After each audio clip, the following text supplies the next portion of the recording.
నమస్తే, welcome to hit TV. నా పేరు నరేష్. ఆంధ్రప్రదేశ్లో కూటమి ప్రభుత్వం ఏర్పడి సంవత్సరం గడుస్తుంది. ఈ సంవత్సరంలో కూటమి ప్రభుత్వం ఏదైతే హామీలు ఇచ్చిందో ఆ హామీల అమలు ఏ విధంగా అవుతుంది, అసలు 1 year పరిపాలన ఏ విధంగా ఉంది, ముఖ్యమంత్రిగా ఉప ముఖ్యమంత్రిగా చంద్రబాబు నాయుడు, పవన్ కళ్యాణ్ పనితీరు ఏ విధంగా ఉంది తెలుసుకుందాం. మనతో పాటు పొలిటికల్ అనలిస్ట్ కేఎస్ ప్రసాద్ గారు ఉన్నారు, మాట్లాడదాం. సార్ నమస్తే. సార్ నమస్తే అండి. సార్ 1 year పాలన ప్రజాపాలన అంటారా, లేకపోతే సూపర్ 6 అంటారా, సూపర్ ఫ్లాప్ అంటారా, ఎలా ఉంది కూటమి పరిపాలన, ఏ విధంగా ఉంది? అంటే పరిపాలన ఒక హ్యూజ్ ఎక్స్పెక్టేషన్స్తో ఉన్న 124 స్థానాలు వచ్చిన అండ్ పవన్ కళ్యాణ్ గారు అండ్ చంద్రబాబు నాయుడు గారు మనకి ఎప్పుడు సహాయం చేయని బీజేపీతో కలిసి పరిపాలించిన 1 year ప్రోగ్రెస్ అంటే ఒరిజినల్ చంద్రబాబు నాయుడు గారి మార్క్ అయితే కనబట్టలేదు. అసలు ఎప్పుడైనా సరే చంద్రబాబు నాయుడు గారి గవర్నమెంట్లో ఒక మార్క్ ఉంటుంది, అది ఎక్కడ కనబట్టలేదు. రెండోది, ఈ సంక్షేమాలు వాళ్ళు ఏవైతే 6 ప్రామిసెస్ చేశారో అదర్ దాన్ పెన్షన్ ఈ 1 yearలో ఏది ఇవ్వలేదు. ఇవాళ ఏదో అమ్మ ఒడి అన్నారు, స్టాటిస్టిక్స్ చెప్పారు, ఏదో 65 లక్షల మందికి ఇచ్చాము. అదేని ఇందాకలే ప్రెస్ మీట్ కంప్లీట్ అయింది చంద్రబాబు గారిది, లోకేష్ది. అందులో పవన్ కళ్యాణ్ ఎక్కడున్నాడు? లేడు. కలెక్టివ్ రెస్పాన్సిబిలిటీ బీజేపీది ఏది? లేదు. ఎందుకంటే ఆ రోజు మేనిఫెస్టో బీజేపీ ఎప్పుడైతే ముట్టుకోలేదో వీళ్ళు ఏం చేసినా మాకు సంబంధం లేదు, బాధ్యత లేదని యాజ్ యూజువల్ నెరేషన్ని మనకి జస్టిఫై చేశారు. ఇక్కడ పవన్ కళ్యాణ్ గారిది వీళ్ళిద్దరిని అనుసంధానించిన దానికి నాకు సంబంధం లేదని నానుడితోనే ఆయన ఇవాళ ప్రెస్ మీట్లో లేడు. ఇంక వచ్చేసరికల్లా గతంలో అయితే ఆయన బటన్ నొక్కితే ఏదో పడ్డాయి అన్నది ఇది ఉంది. ఇప్పుడు 25 లక్షలకి ఏ స్టాటిస్టిక్స్తో ఎలా ఇచ్చారో నాకైతే అర్థం కావట్లేదు. ఇప్పుడు దానికి గత ప్రభుత్వంలో ఇచ్చిన దానికి వాళ్ళు ఎంతో ఇచ్చారు, 24 లక్షలు 26 లక్షలు ఎంతో అన్నారు. ఇప్పుడు వీళ్ళు చెప్పిన 65 లక్షలకి ఆ డిఫరెన్స్కి ఇద్దరు పిల్లలకి కలిపి ఇచ్చారా, ముగ్గురికి ఇచ్చారా, ఆ లెక్క చెప్పాలి కదా. Overall statistics needs to be justified కదా. ఓకే. అండ్ బడ్జెట్ అలికేషన్స్లో మీరు పెట్టిన 8,500 కోట్ల దగ్గర ఎంత ఉన్నాయి, అదేమో 2,000 రూపాయలు మినహాయించుకొని మిగిలిన 13,000 ఇస్తున్నాం అని చెప్పారు. వేసే ప్రక్రియ ఎలా? గతంలో బటన్ నొక్కడం కనబడింది, ఈసారి ఎవడు పేక నొక్కితే పడ్డాయో తెలియాలి. ఇవి 20,000 రూపాయలు రైతులకు రావాలి. నాకు తెలిసి కేంద్ర ప్రభుత్వం 2 విడతలుగా ఖరీఫ్ రబీ సీజన్లకి డబ్బులు ఇచ్చింది, మీరు సంవత్సరం పాటు వెయ్యలేదు. కానీ రాష్ట్రానికి డబ్బులు అయితే వచ్చాయి. ఇంకా మిగిలిన ఏమున్నాయి? ఉచిత బస్సు అన్నారు, ఏదో ఆగస్టు 15 అని మీరే చెప్పారు. 18,000 రూపాయలు ఆడపిల్లలకు ఒక్కొక్కడికి సంవత్సరానికి 15,000 చెప్పున్నారు, దిక్కు దివానం లేదు. నిరుద్యోగ భృతి అన్నారు, దిక్కు లేదు. రెండోది, పోనీ మీకు అధికారం రాగానే మీరు నీరు చెట్టు డబ్బులు ఎలా బిల్లులు శాంక్షన్ చేసుకున్నారు? నిరుద్యోగ భృతి లాస్ట్ 3 నెలలు ఇచ్చారు కదా, గత 5 సంవత్సరాలు జగన్మోహన్ రెడ్డి ఇవ్వలే. 5 సంవత్సరాలది ఇప్పుడుది కలిపి బ్యాక్లాగ్లు ఇస్తే, ఎందుకంటే మీరు పెన్షన్ అలాగే బ్యాక్లాగ్లు కలిపి ఇచ్చారు కదా. సో అట్లా ఏదైనా ఎక్స్పెక్టేషన్స్ పెరగడానికి ఒక ఛాన్స్ ఉంటుంది. ఇంకా మిగిలింది ఏముంది సార్? వాళ్ళు 143 హామీలు ఏవో విభిన్నంగా ఇచ్చారు. అది కాక బీసీలకి ఎస్సీలకి వాళ్ళకి 40 సంవత్సరాలు దాటిపోయి 50 సంవత్సరాలు దాటిన వాళ్ళందరికీ పెన్షన్లు ఇస్తూ ఉన్నారు. ఏవి? దాని ప్రణాళిక ఏది, కార్యాచరణ ఏది, బడ్జెట్ అలొకేషన్స్ ఏవి? ఇవి ఎప్పుడైతే లేవో, ఉదాహరణకి మీరు గ్యాస్ సిలిండర్లు 3 అన్నారు, గత సంవత్సరం కంప్లీట్ చేశారు, వాళ్ళకి 1 సిలిండర్ ఇచ్చారు. 3 సిలిండర్ల దగ్గర 2 సిలిండర్లు, సభకు నమస్కారం. ఇంకా 45 రోజులకే డబ్బులు పడతాయి అన్న దగ్గర 90 రోజులకు కూడా పడిన వాళ్ళు చాలా ఉన్నారు. సో ఓవరాల్గా సక్సెసా ఫెయిల్యూరా ఇది ఒక ఎత్తు. సంపద సృష్టిస్తూ ఉన్నారు, డబ్బులు ఎలా వస్తాయో మీకే తెలియదు అన్నారు. ట్రూ అప్ ఛార్జీలు 18,500 కోట్లు బాధేశారు ప్రజల మీద. ఇబ్బడి ముబ్బడిగా కరెంట్ ఛార్జీలు కట్టలేక నిస్సహాయ స్థితిలో ప్రజలు ఉన్నారు. ఇది కాక లా అండ్ ఆర్డర్ అంటారా, చెప్పక్కర్లే. ఈ అనంతపురం మీరు మహానాడు జరిగినప్పుడు కూడా 4 సంవత్సరాల బాలికకి మానభంగం చేసి తుప్పల్లో పడి చంపేసిన దిక్కు దివ్వలేదు. ముచ్చిమర్రి అమ్మాయి ఇప్పటికి దొరకలేదు, ఇంటర్మీడియట్ అమ్మాయి తగలబెట్టేసిన దిక్కు లేదు. అక్కడ అనంతపూర్లో ఒక పాప మీద 9 సంవత్సరాలు అభాసమ్మతి తెలియని వాళ్ళ మీద 14 మంది మానభంగం చేస్తే ఎంతవరకు వెళ్తుందో క్లియర్గా తెలుస్తున్నాయి. అవన్నీ చూస్తున్నా సరే ప్రాస్పర్ అన్నది కనపడట్లేదు.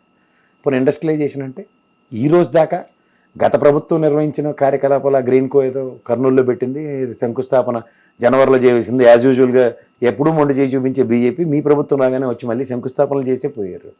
కొత్త ఇండస్ట్రియల్ కారిడార్, ఇండస్ట్రియల్ సెక్టర్స్ ఎక్కడి నుంచి వచ్చాయి? గతంలో 10 పోర్ట్లు 3 పోర్ట్లు ఒక ప్రగతి చేయడానికి అభివృద్ధి అన్నది కాన్సెప్ట్ కనబడుతున్న దగ్గర ఒక్క కార్యాచరణ కూడా ఇవాళ ఎక్కడ కనబడుతుందో ఒకసారి చెప్పండి. మూలపాడు ఫిష్ ల్యాండింగ్ సెంటర్లు 10 వీటి మీద, మెడికల్ కాలేజీలు 17కి 5 కంప్లీట్ అయ్యి మిగిలిన 13 మీద ఈ రోజుకి బడ్జెట్ ఎలకేషన్ లేదు, కార్యాచరణ లేదు. సో ఓవరాల్గా పోనీ మీరు కొత్త ప్రాస్పెక్టివ్ డ్రైవ్తో అయినా చేస్తారంటే ఆరోగ్యశ్రీ బిల్లు 6,800 కోట్లు ఇప్పటికీ బకాయిలు తీరలే. విద్యా, వైద్య, ఆరోగ్యమే 3 ప్రాతిపదిక మీద ప్రభుత్వ ప్రజాస్వామ్యంలో ప్రజల చేత ప్రజల వల్ల ప్రజల కొరకు ఎన్నుకోబడిన ప్రభుత్వాలు ఉన్న దగ్గర మీరు విద్య ఈ రోజు దాకా ఫస్ట్ ఇయర్ ఇంగ్లీష్ మీడియం తీసి అన్సర్టనిటీ, నిన్న రీవాల్యూషన్లో 66,000 మంది అప్లై చేస్తే 11,000 మంది పాస్ అయిన దగ్గర విద్యా వ్యవస్థ ఏ విధంగా పనిచేస్తుందో కొట్టొచ్చినట్టు కనబడుతుంది. డిఎస్సి నిర్వహణ ఏం జరుగుతుందో ఇంకా తేటతెల్లం కాలే. ఓకే. ఓ పక్కన టీచర్లు 10% ఉంటేనే రిక్రూట్ చేయాలని దగ్గర 13% వ్యాక్యూమ్ కనబడుతుంటే డిఎస్సి దిక్కులేదు. నిన్న ఉపాధ్యాయులు వెబ్ దగ్గర ట్రాన్స్ఫర్లు కాకుండా మాన్యువల్గా చేయడానికి ఇటు తాసర్లు ఇవాళ స్కూల్ తెల్లారులేస్తే తెలిస్తే కూడా దాన్ని అన్సర్టనిటీకి ఎయిర్ క్లియర్ అవ్వలేదు.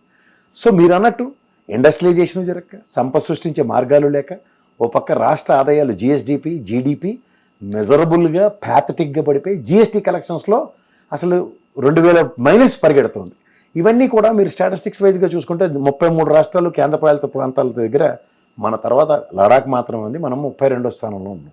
సో ఇవన్నీ ప్రాస్పెక్టివ్ డ్రైవ్ అన్న దగ్గర ఎక్కడైనా ఆంధ్రప్రదేశ్ ప్రభుత్వం నుంచి ఇది గణనీయంగా పెరిగింది, ఇది గణనీయంగా వచ్చింది, ఇది గణనీయంగా ఇది చేసేవానికి సగర్వంగా చెప్పిన ఉదంతం ఏదో నాకైతే కనబట్టలేదు ఇప్పటిదాకా.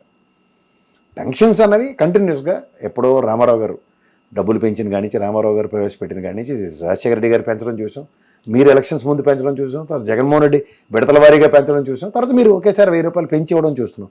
That is an ongoing programme which was taking place from years together to uplift the poor segment. Okay. So దాన్ని గురించి దాన్ని అభివృద్ధి లేదా మేము చేసిన సంక్షేమం అంటే నేను చెప్పలేను దాన్ని.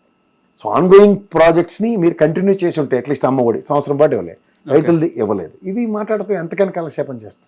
సో మొత్తానికి పరిపాలన 1 yearలో ఏం సాధించలేదు, ఏం చేయలేదు అంటారు. బేసిక్స్ ఇవే కదా సార్, విద్య వైద్య ఆరోగ్యంలో. ఇప్పుడు విద్య అశ్రద్ధ చేయబడింది.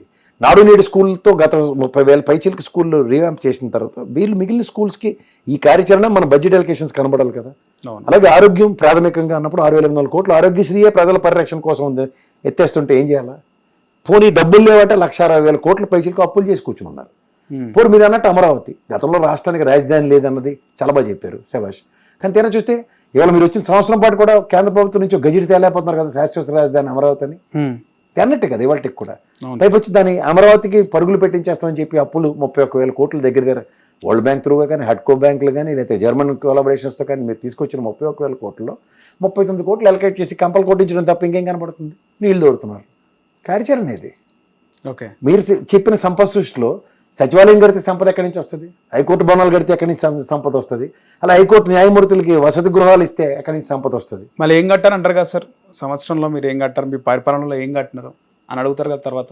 నేను అంటుంది అదేనండి, గతంలో పరిపాలనలో 5 సంవత్సరాల్లో మనకు ఒక సచివాలయం, మనకు ఒక సెక్రటరియట్, అసెంబ్లీ భవనం అండ్ హైకోర్టు కట్టించారు. కానీ వాళ్ళే అది తాత్కాలికం అని చెప్పి మేము ఇంకా అంతకన్నా తాజ్మహల్ కడతా ఉంటే నేనేం చేస్తాను సార్? మీరు చెప్పండి. ఇప్పుడు మనకి తెలంగాణలో సచివాలయం పూర్తిగా ఎరగొట్టి కట్టిదాకా ఎక్కడెక్కడో బిక్కు ఆడుకుని సచివాలయ వ్యవస్థ పనిచేసిందే లేదా? Functioning cannot be deviated. దానికి ఒక భవనం, ఒక పెద్ద భవనం ఉంటేనే సచివాలయం అంటే అడగాలి. ఇక్కడ రాత్రి మనం గవర్నర్ చేసిన దాష్టికానికి మనం తట్టబట్ట సర్దుకుని రాత్రి ఇక్కడి నుంచి ఆంధ్రప్రదేశ్ అమరావతికి వెళ్ళిపోయాం.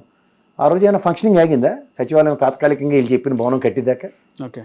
అవన్నీ సచివాలయం బిల్డింగులతో అభివృద్ధి అంటే ఎవరేం చెప్తారు దానికి? Without the presence of building కూడా అభివృద్ధి సంతరించుకుంది.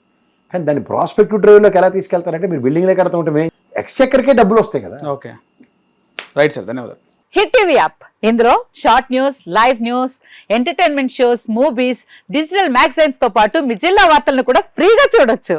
ఇంకెందుకు ఆలస్యం, వెంటనే హిట్ టీవీ యాప్ ని డౌన్లోడ్ చేసుకుని ఫ్రీగా ఎంటర్టైన్మెంట్ పొందండి. Hit TV app. Hit TV app. Please download hit TV app. Hit TV app ని ఫ్రీగా డౌన్లోడ్ చేసుకుని ఎంజాయ్ చేయండి. మీకు నచ్చిన ఎంటర్టైన్మెంట్ కోసం హిట్ టీవీ యాప్ ని ఫ్రీగా డౌన్లోడ్ చేసుకుని ఎంజాయ్ చేయండి. హిట్ టీవీ యాప్ ని డౌన్లోడ్ చేసుకుని ఆస్వాదించండి, ఆశీర్వదించండి. ఇంతమంది సెలబ్రిటీలు హిట్ టీవీ యాప్ ని డౌన్లోడ్ చేసుకోండి అని చెప్తున్నారంటే ఎంత మంచి యాప్ ఆలోచించండి. అమెరికాలో చదవాలనుకునే వాళ్ళకి విశ్వసనీయమైన పేరు మన శౌర్య కన్సల్టెన్సీ. UK లో 1 year masters, 2 years work permit up to 5 years visa. Contact Saurya Consultancy. Contact 89851 89851.